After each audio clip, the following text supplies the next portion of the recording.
sekarang ini, tindakan demi amal diwarnai berbagai aksi ekstrim, tentu saja untuk menarik perhatian halayak dan mengumpulkan dana lebih banyak lagi. Ada aktor yang bersedia melakukan tindakan terhadap diri, dan ada laki-laki yang berhubungan dengan sekumpulan laba-laba beracun. Semuanya dilakukan atas nama manusia.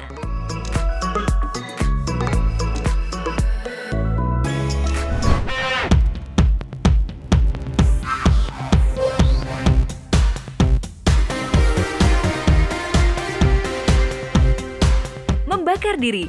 Seorang stuntman senior yang berasal dari Inggris, yaitu Rocky Taylor, rela melompat dari gedung yang terbakar dalam rangka untuk mengumpulkan uang yang akan disumbangkan kepada yayasan Remember a Charity. Dia memutuskan menggunakan aksi membakar diri ini hanya untuk mengumpulkan uang yang dipakai untuk amal. Aksi membakar diri ini sebelumnya pernah membuat Rocky Taylor terluka parah saat menjadi stuntman pada film Death Wish 3 pada tahun 1994. Tapi, 25 tahun setelah kematian karirnya, ia mencoba hal tersebut kembali dengan maksud dan tujuan yang lebih baik, yaitu beramal ke sebuah yayasan.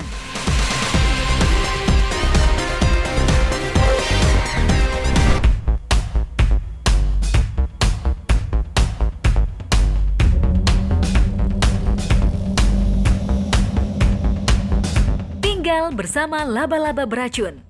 Aksi nekat mengumpulkan amal dengan cara tinggal bersama laba-laba beracun yang dilakukan oleh seorang pria bernama Luke Lesauve, seorang warga dari Melbourne, Australia. Ia mengunci dirinya sendiri di ruang etalase toko miliknya bersama 300 ekor laba-laba paling mematikan yang ada di dunia.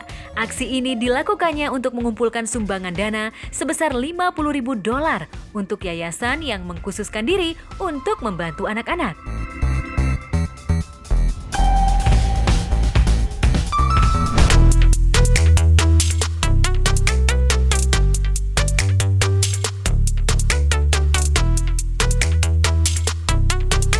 Menggendong kulkas di punggung.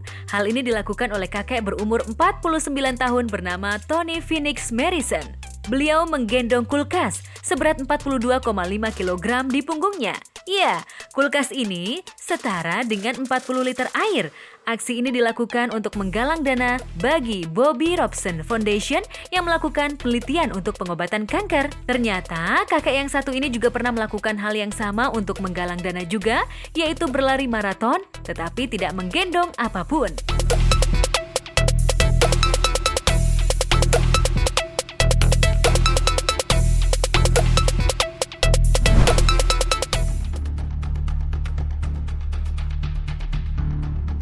Dasar laut merupakan salah satu tempat yang memiliki kedalaman lebih dari 1.000 meter di bawah permukaan air laut dan terdapat tekanan yang sangat tinggi di dasar lautan tersebut, di mana menjadi tempat rumah makhluk yang unik. Berbagai macam hewan yang terdapat di dasar laut tersebut memiliki bentuk yang berbeda dibandingkan dengan hewan di laut dangkal, di mana mereka harus beradaptasi dengan berbagai situasi yang ada di dasar lautan, sehingga menyebabkan makhluk tersebut memiliki bentuk yang aneh dan tak lazim.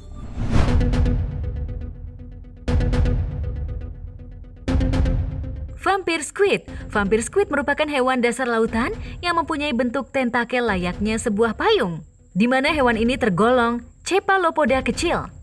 Ukuran panjang maksimum hewan ini hanya mencapai 30 cm dan memangsa hewan kecil zooplankton. Habitat dari hewan bernama Latin Vampiroteuthis invernalis ini terdapat hampir pada seluruh lautan dalam yang memiliki tekanan sangat tinggi.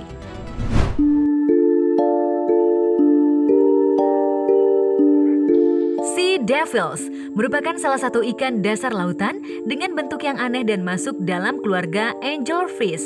Ikan ini mempunyai antena yang dapat menyala dan berguna untuk memikat pasangan pada musim kawin, di samping berguna sebagai alat pemancing mangsa. Hewan satu ini ditemukan di berbagai lautan, dari wilayah tropis hingga Antartika. Selain itu, ikan sea devils memiliki ukuran yang mencapai 1,2 meter.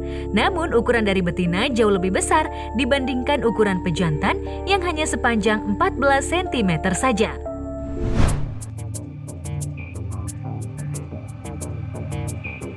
Deep Sea Dragonfish.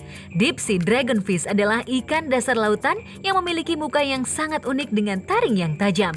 Namun hewan ini memiliki ukuran yang kecil, di mana panjangnya hanya mencapai 40 cm, sedangkan ukuran jantannya hanya 5 cm saja. Ikan bernama Latin Stomidae ini memiliki kemampuan untuk membuat cahaya sendiri, yang membuat ikan ini dapat melihat di kondisi lautan dalam.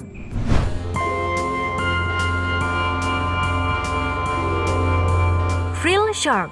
Makhluk aneh terakhir adalah Frill Shark yang merupakan jenis hiu yang masuk dalam keluarga Chlamydocelacidae. Hewan ini tersebar di area Samudra Pasifik dan Atlantik dengan ukuran tubuh yang mencapai panjang hingga 2 meter. Ikan ini juga memiliki gigi berbentuk jarum kecil yang mana bakal membuat mangsanya sulit untuk melarikan diri saat ditangkap serta mampu menelan mangsanya bulat-bulat. Frill Shark juga menjadi salah satu hewan yang disebut sebagai fosil hidup karena memiliki sejumlah bentuk tubuh primitif berbeda dari ikan pada umumnya.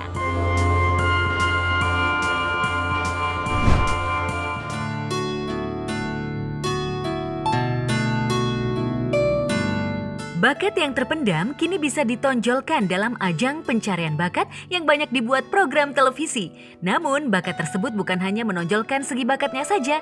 Terkadang setiap peserta mempunyai kisah-kisah mengharukan yang membuatnya merasa bangga bisa mengikuti audisi. Bahkan, bakat yang mereka tampilkan memang didasari untuk orang yang mereka sayangi hingga membuat mereka berada pada titik sekarang ini. Evie Claire. Evie Claire adalah seorang gadis yang berumur 13 tahun dan tinggal di Arizona. Pada saat audisi, dia mendedikasikan lagunya untuk ayahnya. Ayah Claire sedang berjuang melawan kanker yang dideritanya. Ayah Claire hanya memiliki peluang 5% untuk hidup, tapi masih bekerja untuk menghidupi keluarganya. Claire memutuskan untuk menyanyikan lagu yang berjudul Arms yang dinyanyikan oleh Christina Perri. Lagu ini biasa dia nyanyikan untuk ayahnya pada saat ayahnya sedang mengalami hari yang buruk. Claire akan menyanyikan lagu ini di samping ayahnya. Evie Claire akhirnya lolos audisi dan di babak selanjutnya, bahkan pada saat Evie bernyanyi, ayahnya hanya bisa menonton dari rumah sakit karena sedang melawan penyakit yang dideritanya.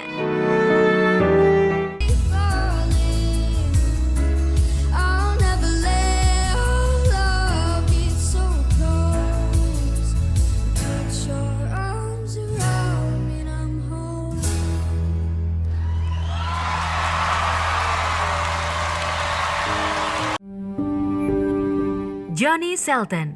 Johnny Shelton merupakan seorang pencipta lagu. Pada saat audisi dia memutuskan untuk menyanyikan salah satu lagu ciptaannya. Lagu ini dia tunjukkan untuk anaknya. Anak Johnny meninggal pada saat berumur 5 tahun. Tentu ini hal yang sangat menyedihkan. Bila seorang anak kehilangan orang tuanya disebut yatim piatu, tetapi tidak ada sebutan untuk orang tua yang kehilangan anaknya karena hal itu tidak seharusnya terjadi. Anak Johnny meninggal karena mengidap kanker.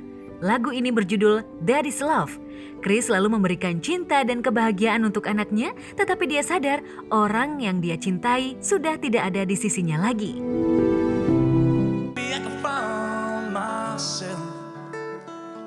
If I could just come in, I swear I'll leave. Won't take nothing but a memory from the house that built me.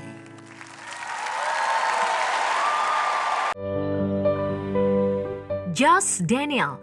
Josh Daniel seorang pemuda yang masih berumur 21 tahun. Pada saat audisi, Josh menyanyikan lagu Labyrinth yang berjudul Jealous. Lagu ini bercerita tentang seorang pria yang kehilangan kekasihnya dan dia cemburu kekasihnya sudah bahagia bersama orang lain. Namun lagu ini bukan ditunjukkan untuk kekasih Josh, melainkan sahabatnya yang meninggal 2 tahun lalu.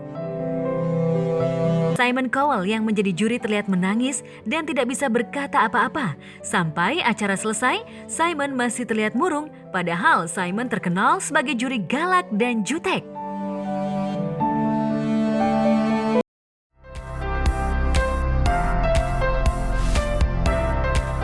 Lazimnya sebuah tempat tinggal dibangun di tempat yang nyaman, aman, dan jauh dari kata bahaya apalagi ekstrim. Namun hal itu tampaknya tidak berlaku bagi orang-orang yang tinggal di beberapa tempat ini. Pasalnya, bangunan yang tersebar di berbagai belahan dunia ini berada di tempat yang terbilang ekstrim dan berbahaya. Mungkin beberapa orang akan berpikir ulang ketika ingin tinggal di sana. Akan tetapi, beberapa tempat tersebut ternyata menjadi tempat tinggal masyarakat tertentu, bahkan di antaranya sudah ditinggali selama bertahun-tahun.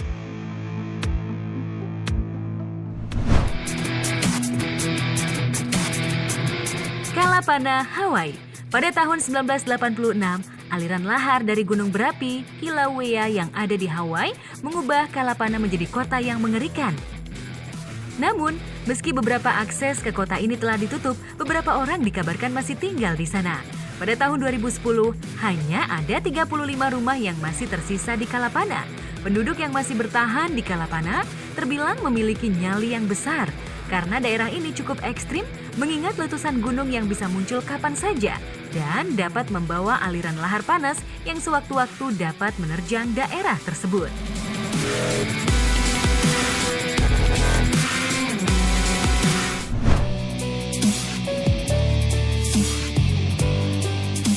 Solvay Hut, Swiss. Solvay Hut merupakan sebuah pondok gunung yang terletak di sekitar rute pendakian gunung Matterhorn, Swiss yang berada di ketinggian 4.003 meter di atas permukaan laut. Di dalam Solvay Hut hanya terdapat 10 tempat tidur dengan radio telepon. Tidak ada makanan di sana karena tempat tersebut hanya digunakan oleh para pendaki dalam kondisi darurat terkait cuaca buruk. Bangunan pondok yang berada di tebing yang curam ini sangat ekstrim. Para pendaki atau seseorang yang ingin ke sana harus melewati medan yang sangat curam. Apalagi cuaca yang kerap berubah-ubah juga cukup menyulitkan para pendaki.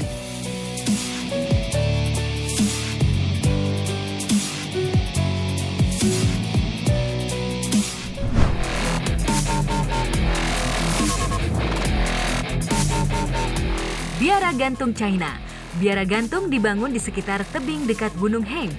Bangunan biara ini merupakan kombinasi dari Buddha, Taoisme, dan Konfusianisme. Sejak 1982, biara gantung menjadi salah satu bangunan yang dilindungi pemerintah China sebagai monumen nasional China. Tempat ini terbilang sangat ekstrim karena bangunannya dibuat menggantung dan menempel di sekitar tebing. Belum lagi jalan-jalan yang menghubungkan bangunan satu dengan lainnya yang menggunakan kayu. Tentunya semakin memompa adrenalinmu.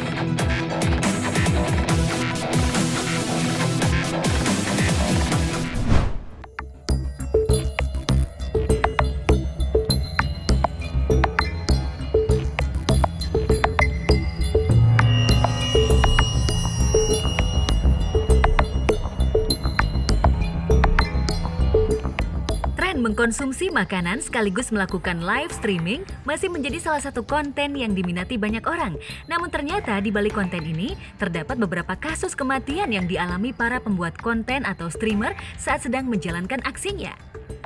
Meninggal karena tersedak. Sebuah challenge memakan onigiri secara cepat harus diakhiri dengan maut. Tantangan onigiri ini sendiri adalah permainan tantangan kecepatan makan. Para penantang diharuskan memakan onigiri dalam waktu 30 detik tanpa air minum. Saat mengikuti tantangan ini, seorang wanita bernama Sola di Jepang tersedak dan pingsan selama lebih dari 20 menit setelah sebelumnya juga mengalami kejang. Setelah beberapa hari dari kejadian ini, putra dari streamer tersebut mengumumkan kematian ibunya kepada para pengikut.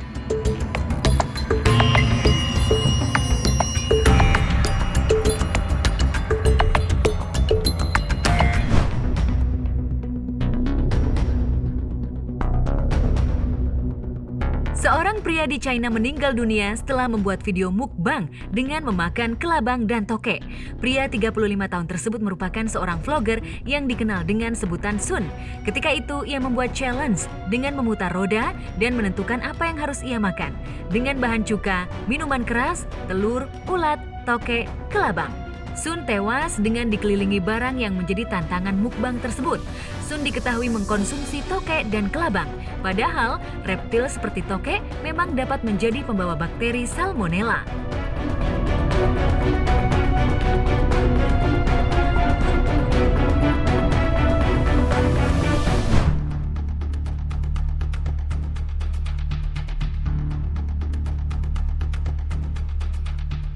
Seorang wanita di Korea Selatan mengalami gangguan pernapasan setelah memakan gurita hidup dan meninggal 16 hari kemudian di rumah sakit. Gurita hidup atau saknakji merupakan makanan lezat yang mudah ditemui di Korea Selatan. Namun di samping itu, makanan ini juga terkenal karena memiliki bahaya, yaitu bagi siapapun yang mengkonsumsinya bisa tersedak. Hal ini disebabkan oleh tentakel gurita yang masih bergerak hingga dapat menempel di tenggorokan seseorang. Untuk ukuran bayi gurita biasanya dikonsumsi utuh, namun untuk yang lebih besar akan dipotong menjadi bagian-bagian kecil kemudian disiram minyak wijen. Potongan kecil berupa tentakel inilah yang ditemukan di tenggorokan Yon yang membuatnya tersedak hingga tewas.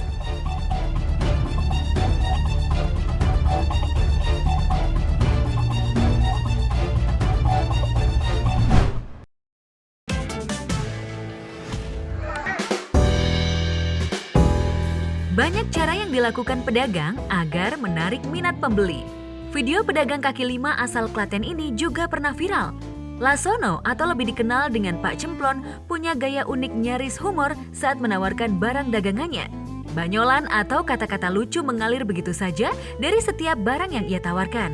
Aksi Pak Cemplon ini membuat warga penasaran mampir hingga berkerumun di depan barang dagangannya.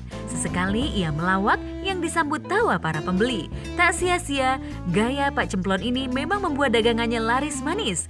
Meski bukan kebutuhan pokok yang ia jual, tetap saja dagangan Pak Cemplon membius banyak orang untuk membeli. Taruhlah 10. 10. Tangan 10. Jangan. Alah ni, ya tu kan juta pala. Kita bola asli dah sakit. Ang boleh dulu. Mereka tak masak ke? Tapi sikit silikon. Ya Pak ini apa lang lagi? Artinya pakai silikon ini merek tikus. No, that is a teaches. It is not in the kitchen. Mulai dari yang atas, yang bawah, yang tengah, yang samping. Ada BH Bremon pun berduri berkawan pun ada. Pak Lampu ada? Ada. Berenda pun ada. Mana? 5.000 kaos. Yang mana? Tak mau kalah dengan Pak Cemplon, perempuan ini juga pernah viral di media sosial. Bukan soal barang dagangannya yang membuat ia viral, namun gaya unik dan terkesan ngotot inilah yang bikin banyak orang singgah untuk membeli dagangannya. Bagi yang belum pernah bertemu langsung dengannya, pasti akan berpikir bahwa ia lagi marah-marah. Apalagi dengan kata-kata yang dikeluarkan seolah ungkapan kesal jika tak ada yang membeli dagangannya. Anti mahal semua diobral dengan cara unik yang mencuri perhatian. Ya pulang aja, kalian pulang. Pulang. 5.000. 5.000. Hei. 5.000 ya. Yuk. Bang, 5.000 kaosku, Bang. 5.000 yang beli masuk surga. Ayo sayang, yuk. Jangan ditengok aku, ditengok barangku. 5.000 sayang. Sayang,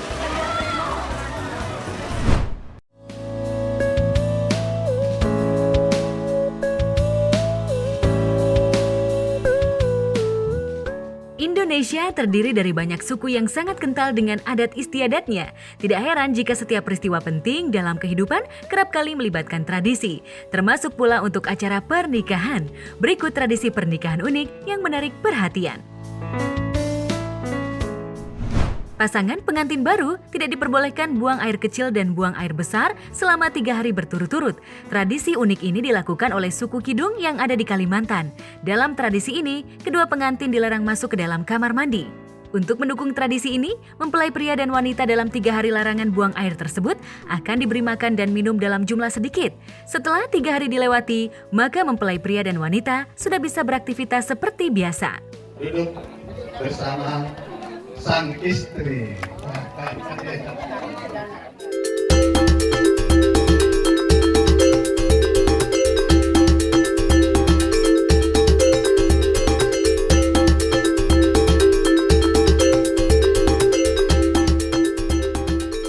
Pernah terbayang peristiwa penculikan sebelum pernikahan?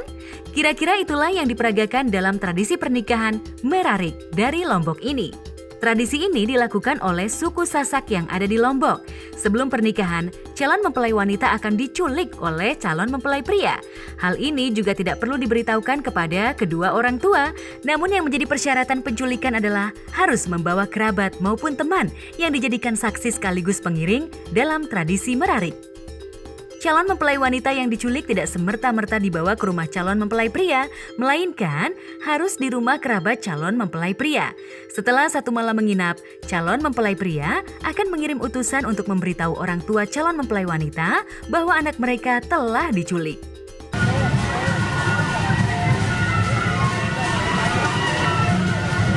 Mereka Instagram ya.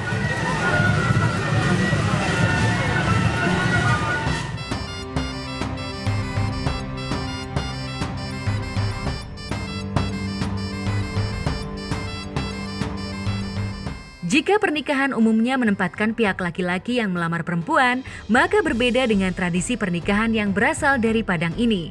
Nama tradisinya adalah Maminang. Dalam tradisi ini, yang melamar adalah pihak keluarga mempelai perempuan.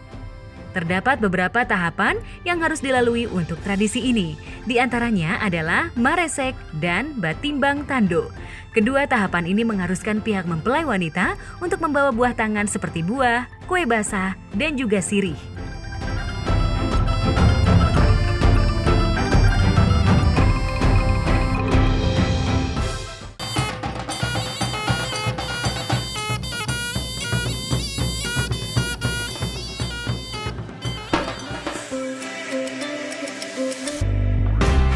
Just one of those days.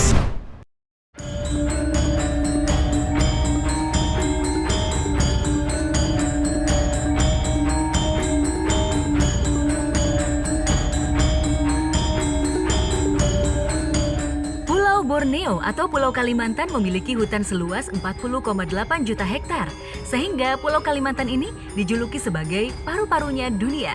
Banyak jenis pohon di hutan Kalimantan yang berukuran besar. Pohon jati sangat subur tumbuh di hutan Kalimantan. Di balik sebagai paru-paru dunia, hutan Kalimantan banyak menyimpan cerita misteri sendiri. Kali ini, Top Highlight mencoba menelusuri cerita misteri hutan Kalimantan. Yang pertama adalah suku Dayak Tring. Suku Dayak Tring merupakan salah satu suku Dayak yang mungkin menjadi teror di hutan Kalimantan yang sekaligus menjadi misteri hutan Kalimantan. Konon, suku Dayak Tring ini menganut kanibalisme atau membunuh manusia kemudian memakannya. Masih belum jelas apakah kanibalisme ini masih dilakukan suku Dayak Tring pada masa kini atau tidak.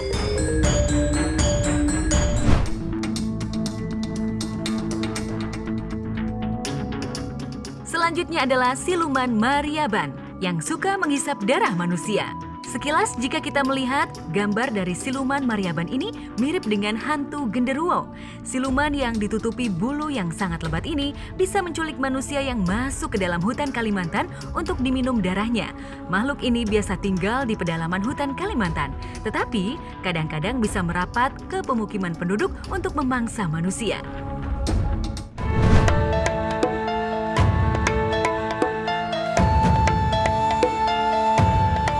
Misteri selanjutnya adalah harimau gaib penunggu hutan Kalimantan yang biasa dipanggil Kektung. Wujud Kektung ini seperti harimau dahan berkulit hitam. Badannya lebih besar dibanding harimau biasa dengan suara menggema. Sejatinya, Kektung tidak mengganggu manusia.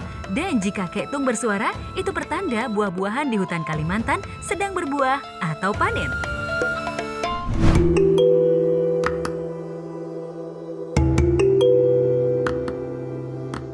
Kemudian adanya negeri tak kasat mata atau gaib adalah negeri Paloh. Sekitar tahun 1970 pernah pesawat TNI Angkatan Udara kehilangan jejak ketika melewati hutan Kalimantan. Menurut penerawangan paranormal, para penumpang pesawat tersebut selamat semua, diselamatkan oleh orang-orang dari negeri Paloh. Cerita misteri hutan Kalimantan sangat erat kaitannya dengan negeri gaib negeri Paloh. Setelah kecelakaan pesawat tersebut, penampakan negeri Paloh menjadi sering terlihat oleh manusia yang masuk ke dalam hutan. Sungguh mustahil di tengah hutan belantara terdapat sebuah kota modern yang megah.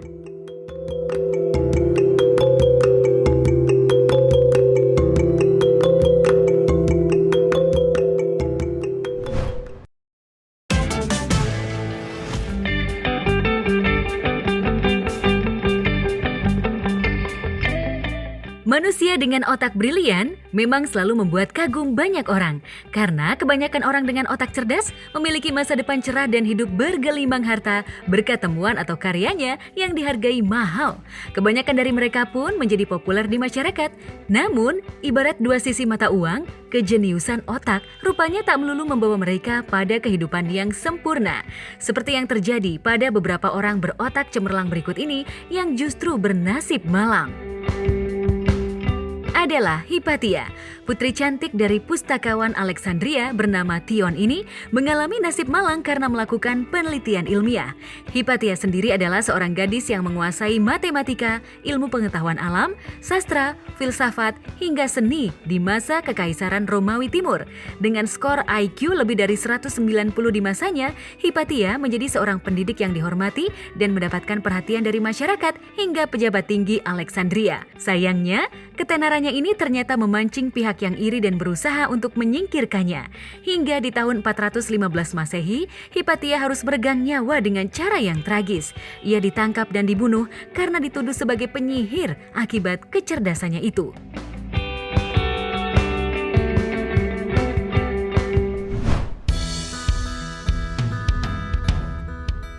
William James Sidis. Ia adalah manusia paling cerdas yang pernah berjalan di bumi. IQ-nya berkisar 200. Karena kecerdasannya itu, di usia 2 tahun, Sidis sudah bisa membaca New York Times. Di usianya yang ke-5 tahun, Sidis bahkan sudah bisa menulis karya ilmiah tentang anatomi dan astronomi. Karena kejeniusannya itu, Sidis yang dijuluki sebagai anak ajaib ini berhasil lulus sebagai sarjana matematika di usianya yang ke-16 tahun dengan hasil cum laude. Sayangnya, kejeniusan dan sempurna yang dimiliki Sidis nyatanya membuatnya frustasi berat, hingga memilih mengasingkan diri dan bekerja sebagai pegawai administrasi dengan gaji rendah. Orang yang bisa mengubah dunia itu meninggal dunia di usia 46 tahun karena pendarahan otak.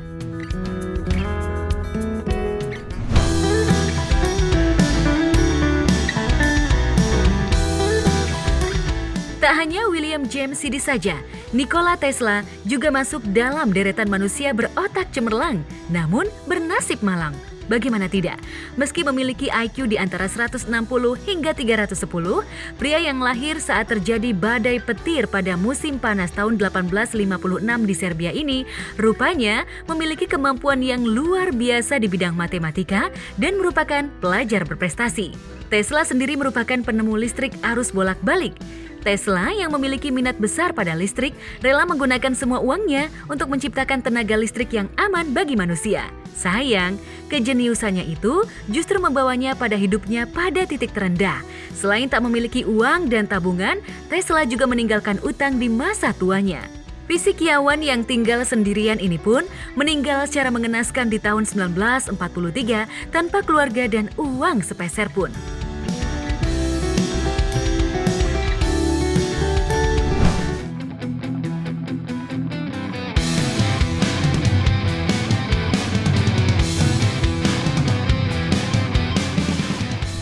Ketika membicarakan militer, seringnya kita selalu membahas negara-negara kuat. Hal tersebut sudah terlalu mainstream, karena kita tahu sampai kapanpun dunia pasti hanya dikuasai oleh 3 kekuatan besar, Amerika Serikat, Rusia, dan Tiongkok. Menengok dari peringkat yang dirilis oleh Global Firepower baru-baru ini, beberapa negara dinyatakan memiliki militer paling lemah dengan menempati ranking paling buncit dari sekitar 126 negara. Alasannya sendiri tentu macam-macam. Ada yang karena alutsista, jumlah personel aktif, sampai budget yang miris.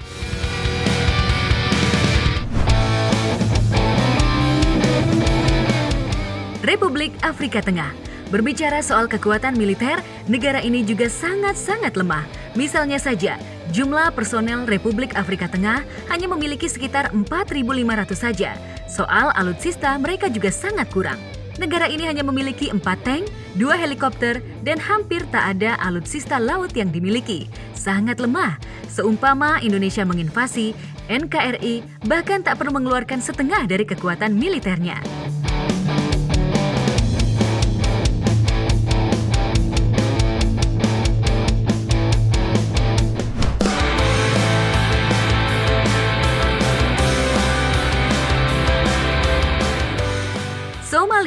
Somalia sebenarnya cukup mumpuni, tapi tentu tidak bisa dibandingkan dengan negara-negara besar. Jika dirinci, negara ini memiliki sekitar 12.000 tentara aktif serta 24.000 cadangan yang siap tempur. Kalau dilihat dari alutsistanya, mereka memiliki beberapa perlengkapan yang cukup lumayan. Tank, mereka memiliki sekitar 140 buah. Ada juga 430 kendaraan perang. Sayangnya, di sisi alutsista udara mereka begitu lemah.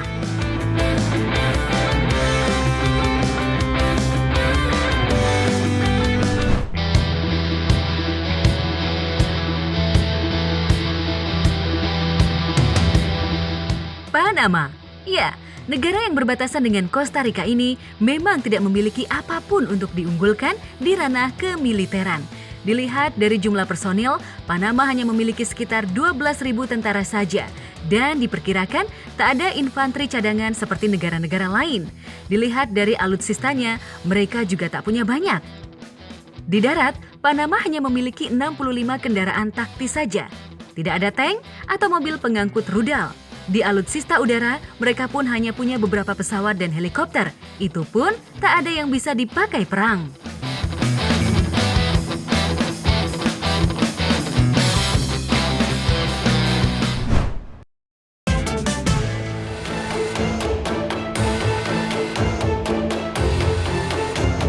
Selingkuh itu indah. Itu kata para pelakunya kalau lagi mabuk kepayang di Mabuk Asmara. Kalau sudah terbongkar, dijamin rumah tangga terancam bubar. Orang kalau niatnya mau selingkuh, apa saja dilakukan biar aksinya tak tercium pasangan resminya. Kalau perlu membangun terowongan khusus dari rumah menuju ke rumah kekasih gelapnya, seperti dilakukan oleh Alberto asal Meksiko. Alberto berprofesi sebagai buruh bangunan. Sayangnya dia menggunakan keahliannya itu untuk menggali terowongan cinta menuju ke rumah tetangganya yang sudah menikah. Berkat terowongan itu, Alberto selalu aman, tak pernah kepergok suami Pamela saat memadu cinta terlarang. Sampai akhirnya perselingkuhan itu terbongkar ketika suami Paula tiba-tiba pulang ke rumah. Alberto tiba-tiba menghilang dan suami Paula menemukan sebuah terowongan di bawah tempat tidurnya. Suami Paula masuk ke terowongan itu, menyusurinya dan ternyata berakhir di rumah Alberto tetangganya. Berakhir sudah kisah terowongan cinta Alberto dan Pamela. Sungguh perselingkuhan terniat dan paling nekat.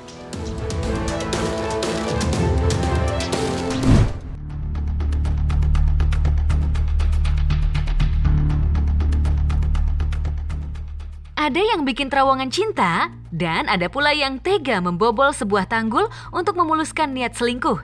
Pada tahun 1993, Missouri dilanda banjir bandang akibat tanggul jebol. Banjir parah itu menyeret sebuah tongkang dan menabrak pom bensin hingga menyebabkan kebakaran.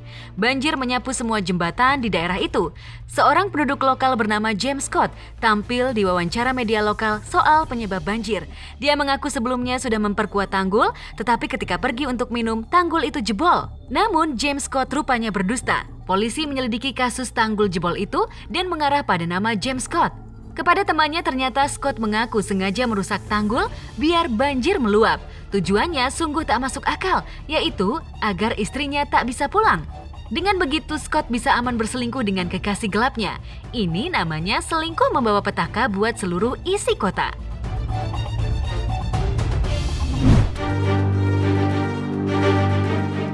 Kalau di Indonesia banyak kasus perselingkuhan yang berakhir dengan nyawa melayang.